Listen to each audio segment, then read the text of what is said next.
Motorcycle manufacturer Arlen Ness crafted this metal monster powered by a gas turbine helicopter engine. The aluminum outer shell with noticeably large rivets gives it a sort of steampunk edge that you just won't get from carbon fiber and plastic. The body has been shaped entirely by hand, which lends to why it's not being mass-produced. If we had access to all the possible concept designs for Batman's motorcycle, the iCare bike concept would certainly be on the list. We could just imagine the Dark Knight leaning into a tight turn on this sleek black bike. iCare isn't just a cool concept, but a real working design. It's powered by a 6-cylinder 1.8-liter Honda engine with dual exhaust. Right now it's still up in the air whether or not it will go into production, but keep your fingers crossed. Source: any concept bike you've ever thought of as sleek has nothing on the Swordfish.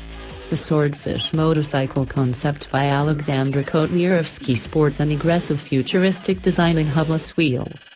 The overall look has interesting mix between curves and sharp angles that earn this bike its name. Source: